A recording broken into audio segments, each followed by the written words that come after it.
O evangelho deste 24 de março de 2019, terceiro domingo da quaresma, é o de São Lucas, capítulo 13, do versículo 1 ao versículo 9. Entre tantos assuntos, trata de que Jesus rejeita a ideia de que Deus abençoa os que o aceitam e amaldiçoa, persegue e até mata, punindo os que são contra ele. Jesus rejeita a ideia da teologia da recompensa.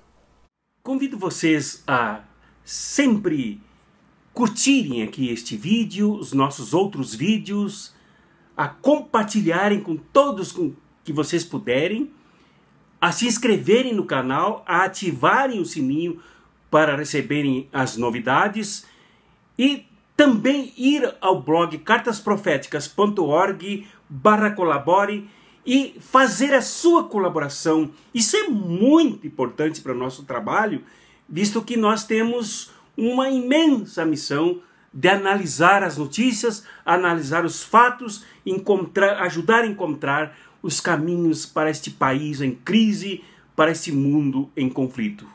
Ajude-nos a fazer esse trabalho importante.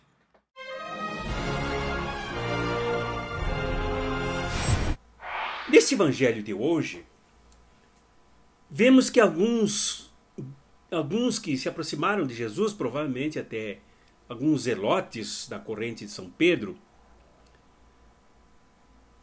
perguntaram a Jesus se aqueles que foram assassinados por Pilatos no templo, quando lutavam para defender o templo e o cofre do tesouro que o Império Romano assaltou para roubar e levar para Roma, foram assassinados por Pilatos e seu sangue misturado ao sangue dos animais sacrificados no culto do templo, se eles foram assim mortos, assassinados, porque eram mais pecadores do que os outros. Jesus respondeu com a mesma resposta que deu, ele mesmo se referindo a 18 homens mortos pela queda da torre de Siloé, que era um aqueduto, um canal que Pilatos mandou construir em Jerusalém para distribuir a água para o palácio e para os moradores mais próximos. Jesus disse que não. Que o que as pessoas precisam mesmo é se arrepender dos seus pecados. E que todos morrem do mesmo jeito. E depois ele contou uma parábola, a parábola da figueira que não dá frutos. Tiremos algumas lições daí. A primeira lição é que Jesus e as comunidades de Lucas tinham consciência do espírito de rebeldia de alguns que não aceitavam a invasão do Império Romano. De alguns ou de muitos.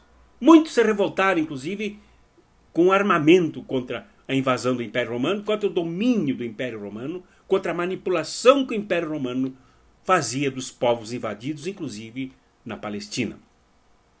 Jesus sabia disso. Jesus não se opunha a isso. Ele era da região dos galileus, era da região dos que se rebelavam, e muitos dos seus discípulos e ele mesmo saíram de lá em direção a Jerusalém. Jesus tinha consciência. As comunidades de São Lucas tinham consciência desta rebeldia, dessa revolta. Nunca houve em Jesus qualquer condenação disso. A segunda consciência que a comunidade de Lucas e Jesus tinham era da questão dos cuidados públicos com os trabalhadores.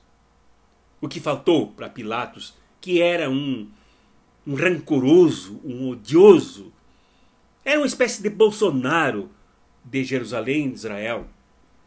Era uma espécie de Trump, que perseguia os trabalhadores, não protegia os seus direitos. E ele não se importou com aqueles que construíam, com o suor do seu trabalho, uma torre para distribuir água para os moradores de Jerusalém, quando a torre caiu sobre eles e os matou. E não os matou porque eles eram mais pecadores do que os outros. Foi um crime acontecido sem nenhuma proteção ao direito e aos cuidados à segurança do trabalho. Jesus diz também que precisamos nos converter. E aí, então, é o segundo ponto que eu quero trabalhar aqui, a questão da conversão.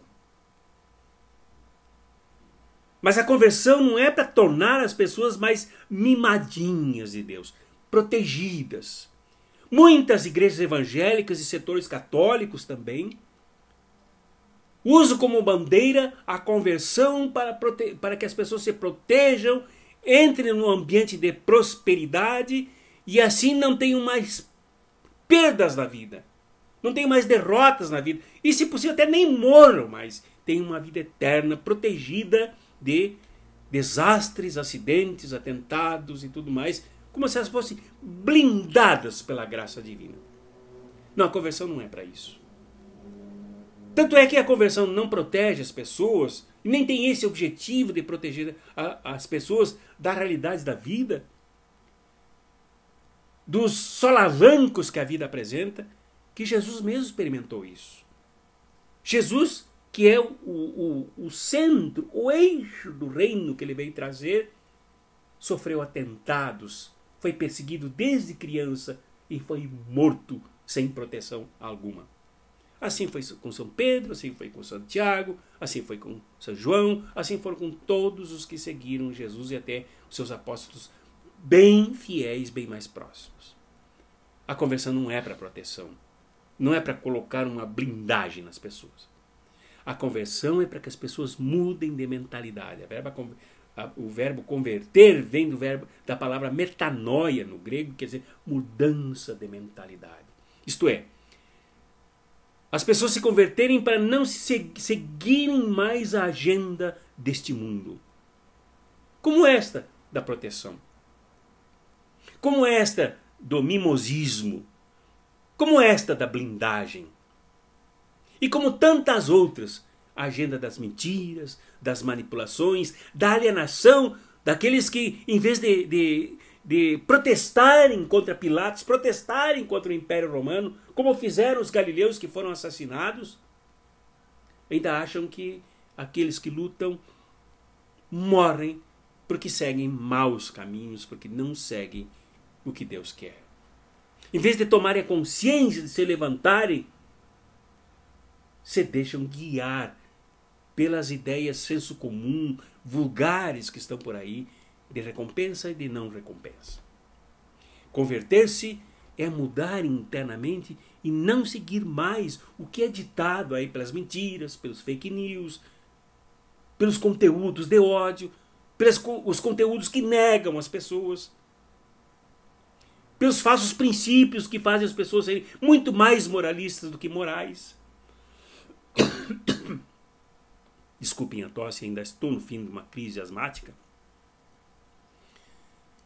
Então, converter-se é seguir a mentalidade do reino de Jesus.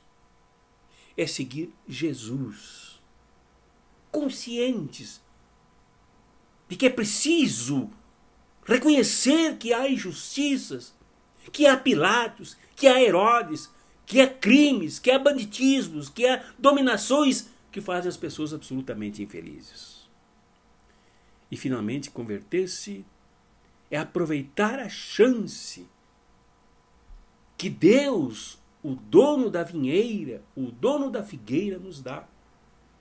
Jesus contou essa parábola da figueira, que não dava frutos nunca deu frutos desde que nasceu.